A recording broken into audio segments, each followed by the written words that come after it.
Hello,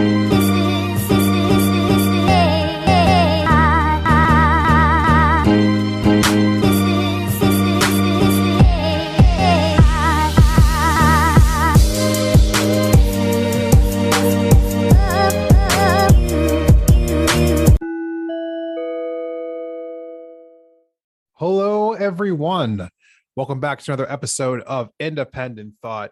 My name is Desmond Price. And for those of you who have never listened to an episode before, welcome to the podcast. For those of you who are returning, welcome back. So, the title of this episode, what is Independent Thought Volume 2? I am going to assume, just right off the gate, that a lot of you were not around the first time I did an episode like this, which was back in January of 2020, right when I started this podcast. So I thought that this probably be a good time to, I guess, reintroduce myself. I haven't done this in a long time, and there's a lot of new people here who are listening to the podcast either for their first time recently or have come on in the last few months. So I thought I would just give everyone a chance to get to know the host, me, why it is that I'm doing what I'm doing, what led me to do this podcast, and why any of you should give a shit about what I have to say, which, spoiler alert, you don't have to, but let's just get right into it. So this is gonna be a little bit of a quicker of an episode, but I kind of just thought that this was an important topic to discuss, and I'll explain a little bit more about that at the end of this segment. So first and foremost, Desmond Price has lived in a couple different areas of the country, grew up over in Pennsylvania outside of Philadelphia, and moved to Montana in high school, finished out high school in Great Falls, Montana, moved to Missoula, Montana, and went to college at the University of Montana, studied psychology, actually, not political science, not history, not journalism, psychology. Just absolutely fascinated with why people think the way they think, how they think the way they think, how the brain functions as a whole, what leads to certain issues psychologically speaking. I was fascinated with all of it. But obviously, I guess it's not obviously, spoiler alert, I did not go into any kind of field pertaining to psychology after I was done with college. When it comes to politically speaking, who I am from a politics standpoint is probably to best mention how I have voted historically. So I voted for Obama in 2008. I did not vote in 2012, and I'll get to that actually in a little bit. In 2016, voted for Bernie in the primary, and then voted third party in the 2016 general election. Don't roll your eyes at me. I live in a red state. I didn't think Trump was going to win. And then in 2020, voted for Bernie again in the primary, voted for Biden in the general. So when it comes to politics, while I've always voted, I guess, on the left, I do have a very particular way of thinking about politics. Because under that, most people, they either fall into one camp or the other. They think of themselves as either conservative or liberal or Democrat or Republican. Not too often that you truly meet people who are like really independent, who will really vote on both sides. A lot of people say they're independent, but then still vote the same side every single time. But I think for me growing up, the one thing that really defined how I felt politically, strangely enough, came from listening to something that Chris Rock said when I was in high school. I remember listening to a standout that he did, and he said that it did not make any sense to him that someone could be liberal about every single issue or could be conservative about every single issue. It just didn't make any sense to him. And at the time, I was a kid, didn't really have any opinions on anything, but I remember that sticking with me. And to this day, it still stuck with me, just maybe in a slightly different way than it did then. The way it sticks with me now is saying that it does not make any sense to, I guess, predispose yourself to thinking that you're going to side with one party on every single issue. Got to take each situation as it comes and evaluate how you feel in the moments, not predetermine how you're supposed to feel given how other people feel. And so that's kind of how I've taken it going, like into my current life right now. But going backwards one more time, I had sort of like a political awakening, I guess you would say, around like the 2012 election. I was in my early 20s at the time, and I remember having voted for Obama in 2008, and I wasn't super paying attention to politics between 2008 and 2012. I was early, like end of high school, early college, wasn't super focused. But the one thing I did know, so the first 4 years of Obama's presidency, all the things that I thought I was going to see the country, I guess, evolve into just did not happen. And it felt as though Obama just wasn't the president that he promised us he was going to be. And I'll never forget the moment where I was like gearing up for the 2012 election, where I was seeing, I think it was like financial reports that I think it was like Goldman Sachs and a bunch of other big banks were actually donating money to both Obama and Romney's campaign. And I kind of felt like a slap in the face in that moment, because it was kind of dawning on me in that moment that no matter who was going to get elected in that election, that nothing was going to fundamentally change.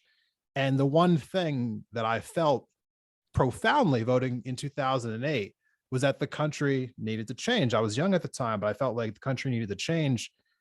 And by the time 2012 rolls around, it felt like nothing had really happened. It just felt like nothing had really changed. And so I kind of became disillusioned with politics for a few years, got reinvigorated in 2015, watching the rise of Bernie Sanders. And then that kind of carried on through that election, even though he lost. I'll give a small credit during that time also to John Oliver, who I sort of like really watching around that time.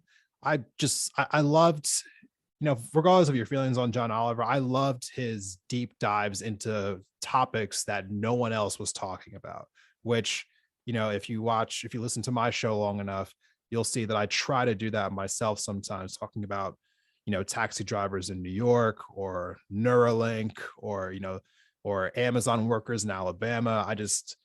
I love when people dive into topics and subjects that truly matter, that other people just will not talk about or will brush off like it doesn't matter, so on and so forth. So love John Oliver's content, even though it's obviously biased, but I still love it anyway.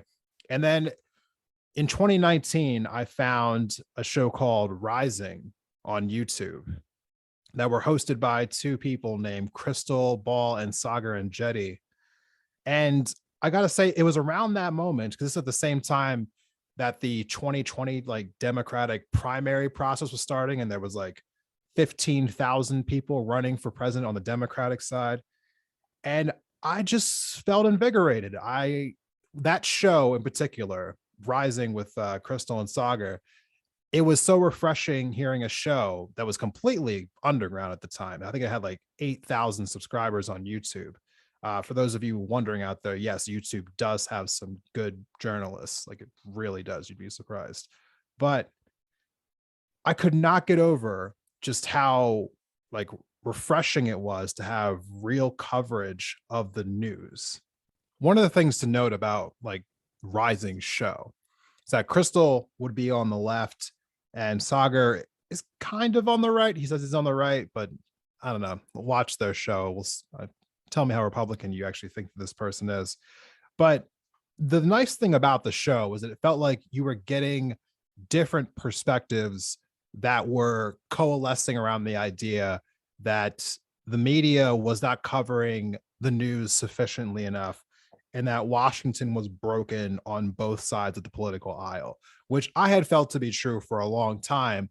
But you'd be hard pressed to find that level of journalistic honesty from anything on cable news, which was honestly one of the also contributing factors into making me disillusioned with politics, because whenever it felt like you had to go through so much BS to find the truth, like you'd have to watch CNN and then go watch Fox, and then you'd hope that somewhere in the middle you might find the truth, because you know that either side isn't giving you the truth, especially not Fox and their propaganda network. But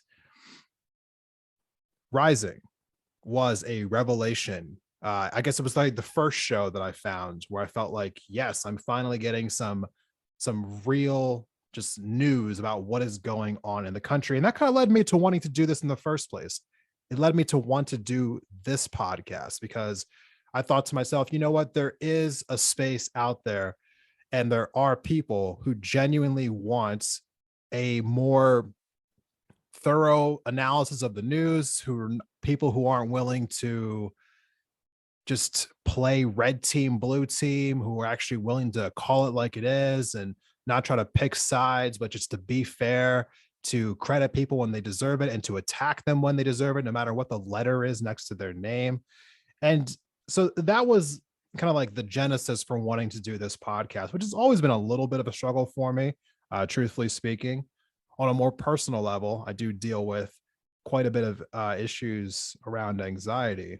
So this podcast has always been a little bit of a struggle for me, but try to push through it the best that I can, because this whole point of independent thought is to basically share my frustrations with Washington, D.C., the executive branch, the legislative branch, what they are doing that the media, like won't cover, and then what they're not doing that the media won't cover. Or the media will cover just absolute junk and basically like leave us without any real substance. So I was hoping that through this medium, I could call out bullshit when I saw it, and I could probably shine a light on news that deserved to have that light shined on it, which is one of the main goals here at Independent Thought, is to shine a light on the subjects that I felt were very, very important. And that I didn't want to limit myself either. I know that some people like to get really specific with their news coverage. Like, oh, I only cover news from the left. I only cover labor news. And like, I didn't want to be limited by that. I wanted to be able to cover whatever I wanted, whenever I wanted, national news or even local news, which you occasionally will get. I will cover my local news here in not just in Montana, but in Missoula, where I live. And I'm going to get more onto that pretty much later in the episode here. But, this really comes down to the failures of the mainstream media for me. MSNBC and CNN, if you are being honest with yourself, are basically just extensions of the Democratic Party. Fox News is an extension of the Republican Party. I mean, it might be a little shocking to hear that if you haven't had that revelation yourself, but if you're truly honest with yourself, if you really watch those networks, they are just shills for those two parties. Like that, they have no intention of ever like being critical about the party that they basically represent. Fox News will always be nice to the Republicans. If they ever say anything bad, it's with kid gloves. Same thing with CNN and MSNBC with the Democratic Party. Like, you will never see them truly press a Democratic president. They're just not going to do it. They're not going to do it. And it is absolutely frustrating to know that those like three major networks just have no true interest in legitimately covering the news fairly. So someone has to. And there are a lot of independent journalists who are doing that, especially in this YouTube space, which I've been finding a lot of people recently. But I felt like I had a different perspective and I wanted to add it to the conversation and see if anyone else had it resonate with them. And so I refuse to ever be that way, the whole like picking one side and doing nothing but advocating for them and ignoring all their flaws and just attacking the other side. I see people doing that all the time. Even people that I like know, like in the independent sphere, who like their whole goal is to only bash the Republicans. I'm just like, it doesn't feel intellectually honest if you're only attacking one side and you completely ignore whenever quote unquote your team does something wrong. There's no credibility there. It's that hackiness that has turned people off from the news in the first place. And honestly, I've had some people ask me why I'm so hard on the Democrats. But the truth of the matter is that the messaging that they have and the things that they claim to want to fight for, they're very important topics to me. And so it pisses me off whenever they talk about wanting to accomplish certain things and then they keep finding little ways not to do it. And I'm sure to the average like person who's not like truly engaged, it might seem as though that their BS excuses are legitimate.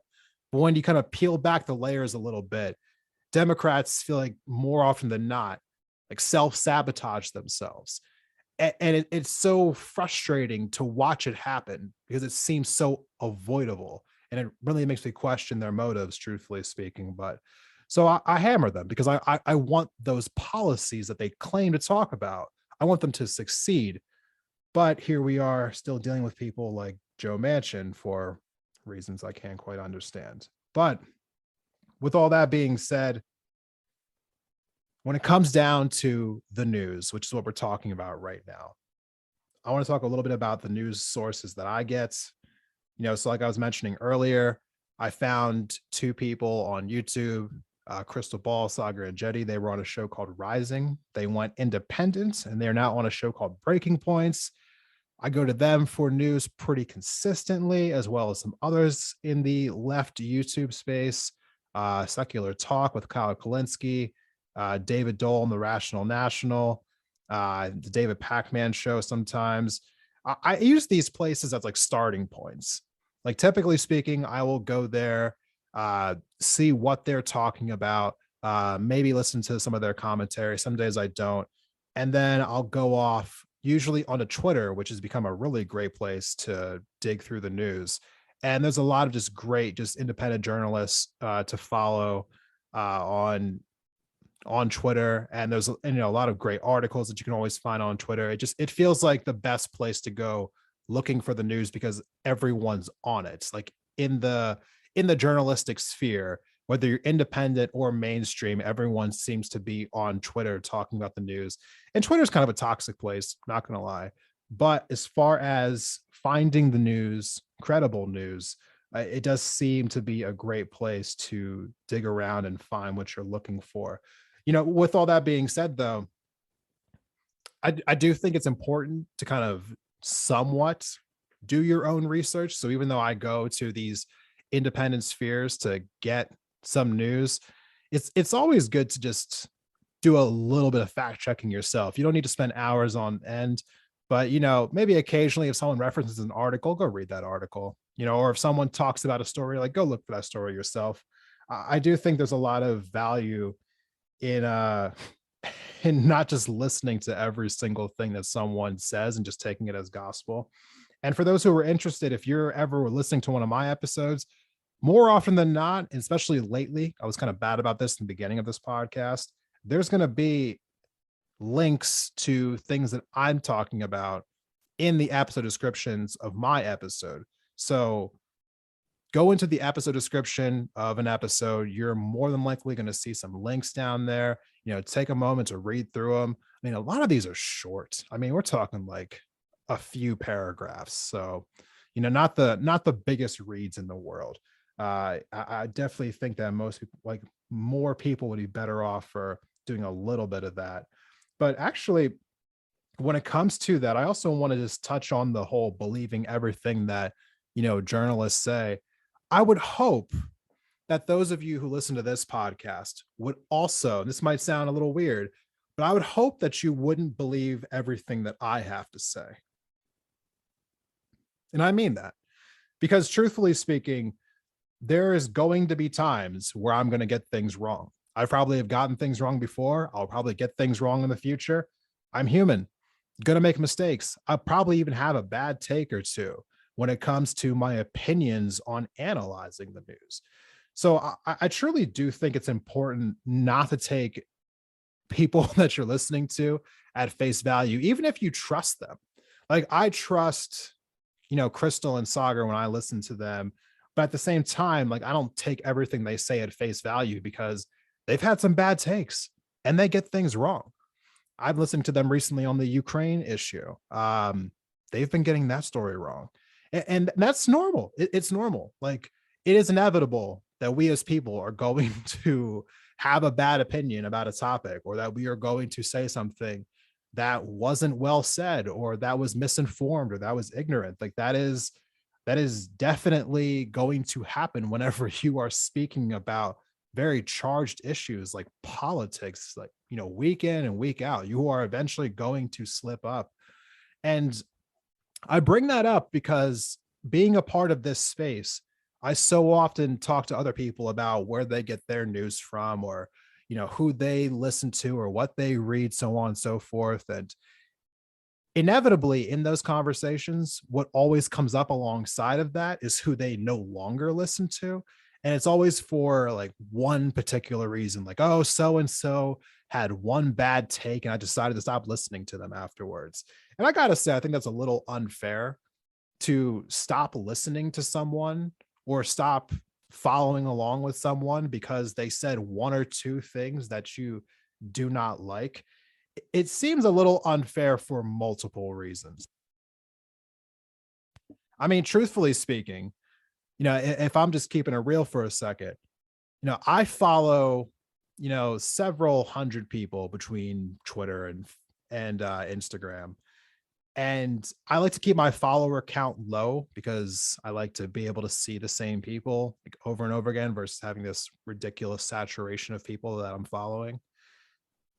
And a lot of people who I follow on both platforms, they have consistent takes on political topics that are going on. And I see bad political takes almost every single day, almost every single day.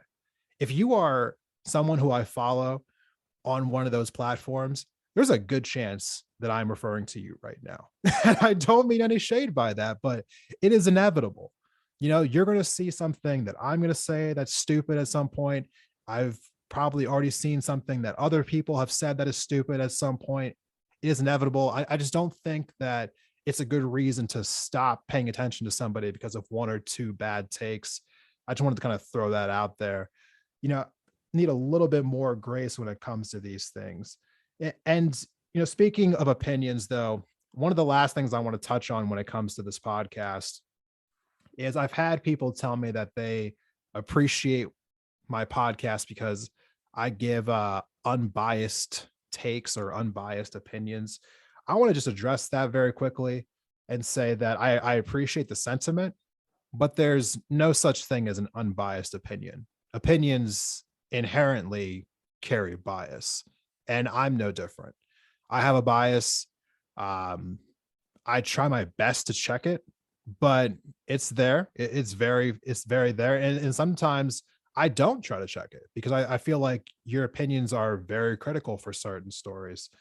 You know, I try to be as fair as I can, as often as I can when it comes to anything that I'm talking about. I try to imagine, what the other side is thinking in a given moment. I also just believe that it's just a better way of taking down someone's argument if you know exactly what it is they're trying to say versus straw manning them. But there are some subjects that I just cannot be rational about. And I've probably mentioned this to people in the past. If you've listened to previous episodes, when I did episodes on critical race theory, or when I did episodes on banning the Confederate flag, like those are issues, obviously, if you're not familiar, I am a Black person, but those are issues that I can't even wrap my head around. Like they literally make my brain go fuzzy just thinking about them. Especially the Confederate flag issue. I cannot even begin to have a real conversation with somebody who legitimately thinks that the Confederate flag isn't a symbol of racism. I absolutely lose my mind when people try to give me that take. So yeah, there's no such thing, like truthfully, as an unbiased opinion. I do my best to be as logical as often as I can, try to remove emotion from the equation as often as I can, but it's going to creep in. I hope that you'll bear with me when it does and just realize that just like you or anyone else, I'm human, and it's inevitable that these things are going to creep into these conversations. So when it comes to the goals of independent thought going forward, truthfully speaking, if you are going to stay with me on this journey, the plan for this podcast is to expand it. What it is today is not what I want it to be going forward. Today, it is just this mostly audio form that I'm pumping out to all the people who have subscribed to me on Apple or on Spotify. But the plan is absolutely to expand this thing going forward, particularly into the video space. Planning on doing a lot more YouTube. I would love to do this in a more of a full-time fashion, but in order to do that, it has to have some level of income attached to it, because I can't do it full time if I'm not, being able to provide for myself off of it. Thankfully, that's very possible with YouTube once you get a certain number of subscribers. So I'll be putting some effort into that so that I can find a way to just spend more time doing this and less on the soul sucking job that I have. And yeah, hopefully building up a base of people on Patreon as well. Just my hope is to expand the team also, that I can bring on more people to be involved in this in the future. Hoping to, truthfully, the long term goal would be to have something very, very journalistic alongside of this talk piece that we have currently. I would love to do something akin to what More Perfect Union has. And for those of you who follow me on Instagram, particularly, you see me sharing their stuff all the time.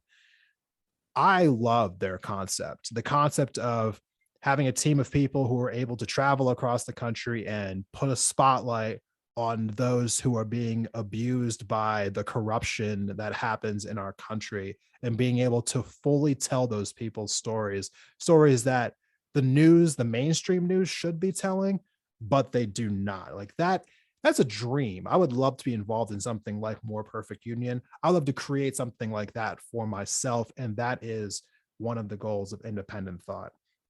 So to close this out, the last thing I want to say is that, while I've had, hundreds and, I think thousands of people listen to this podcast at this point, and I've had some people come up to me, in the DMs on Twitter or Instagram and ask me how I was able to build a following.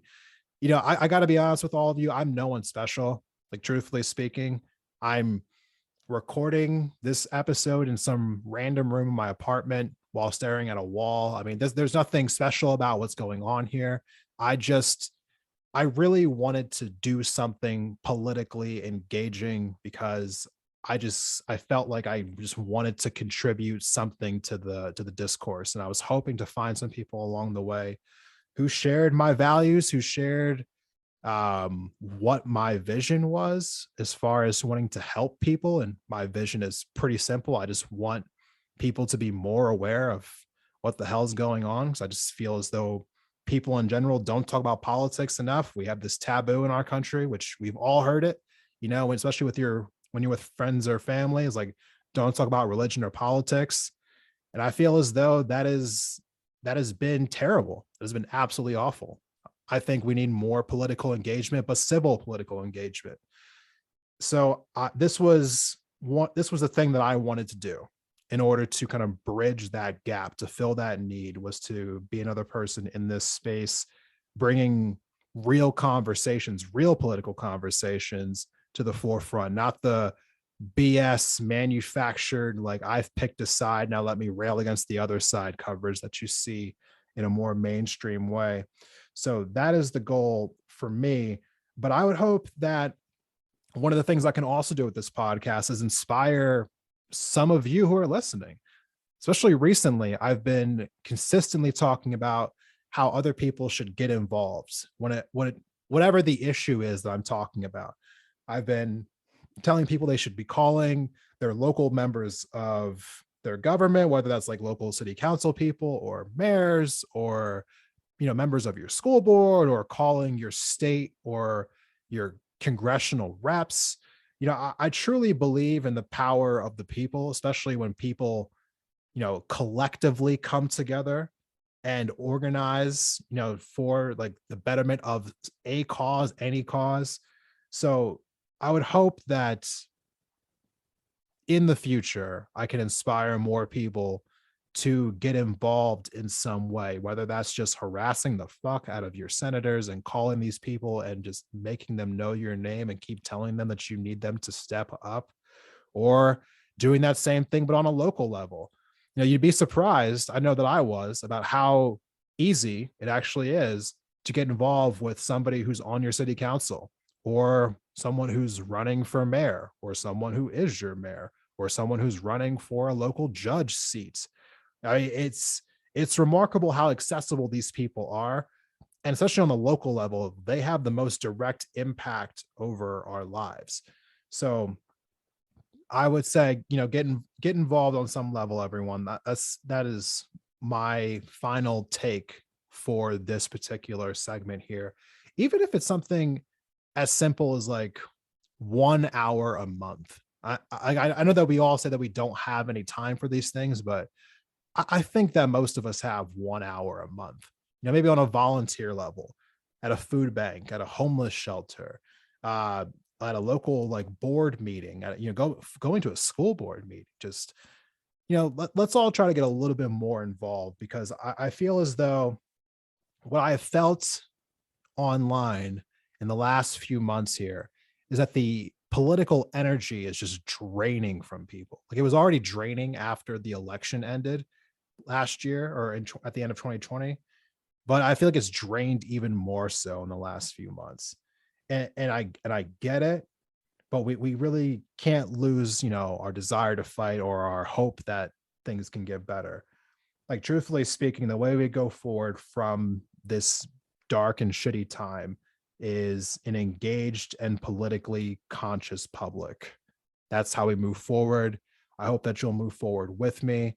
Thank you for listening to this segment. If you liked this first half of the episode, please go ahead and share this on Facebook, Instagram, Twitter, tag Independent Thought. Thank you so much. We're going to take a quick break. And when we come back, we're going to have my guest for this week. Stay tuned.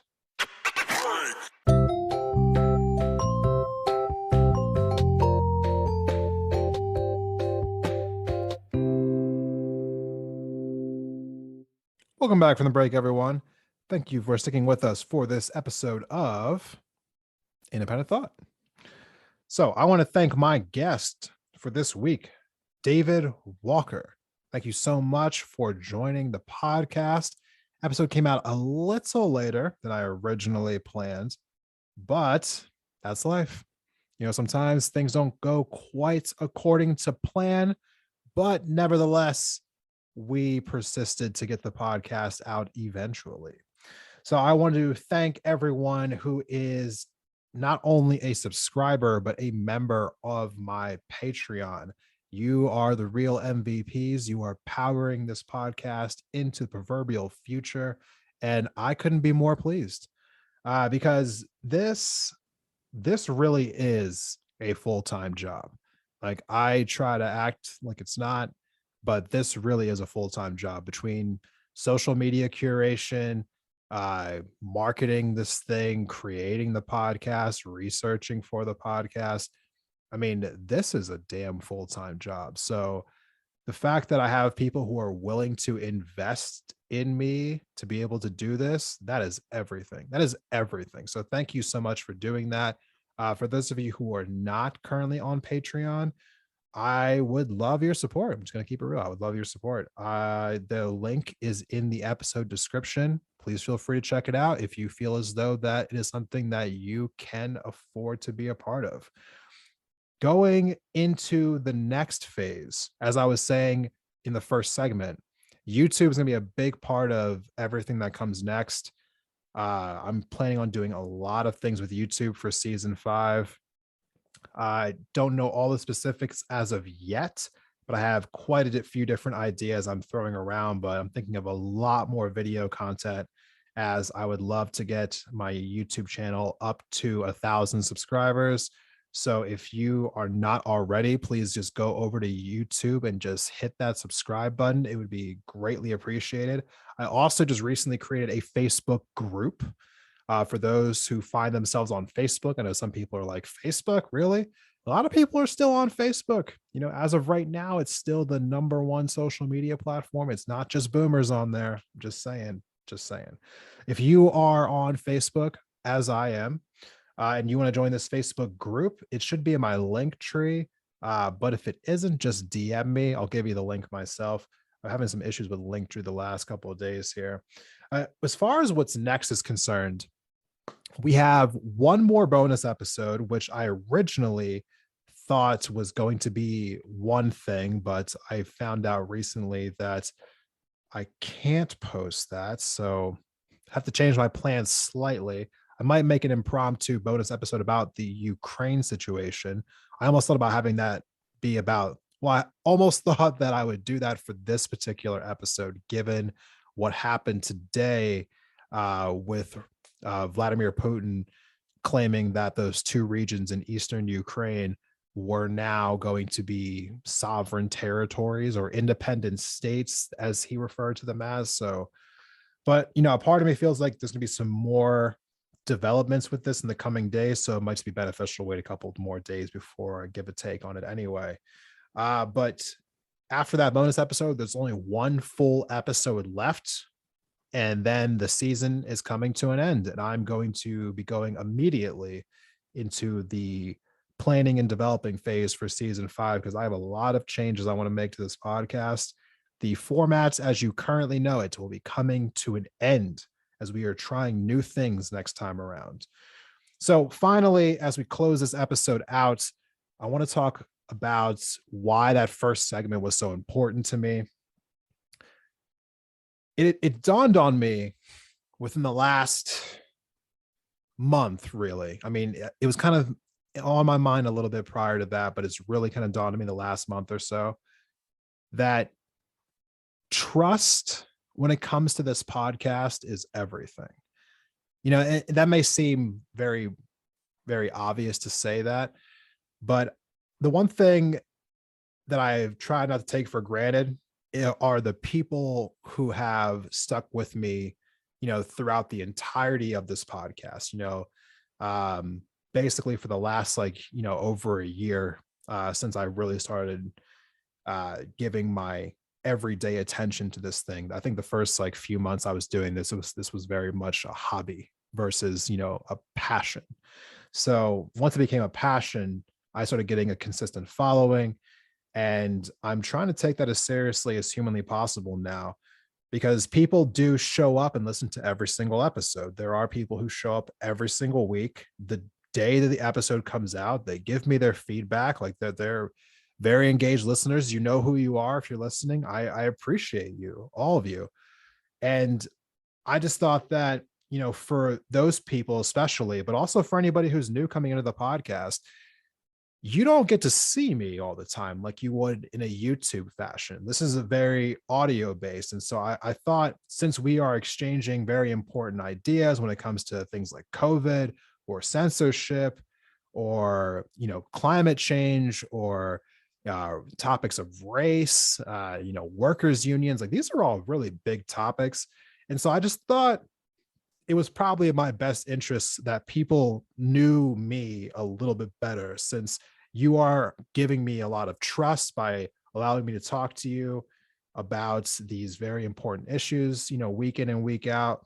And I guess I'm just like the guy behind the microphone who you can't really see. So hopefully I'll be able to bridge that gap some more as we move to a more video medium, so that you can get to see me a little bit more and that you can learn a little bit more about me. But I just thought it was important for me from an integrity point of view, that you could know a little bit more about the person that you're inviting into your car or headphones or TV or wherever you listen to this podcast on a weekly basis. So if you had no care whatsoever about me, you're probably upset that you listened to this episode.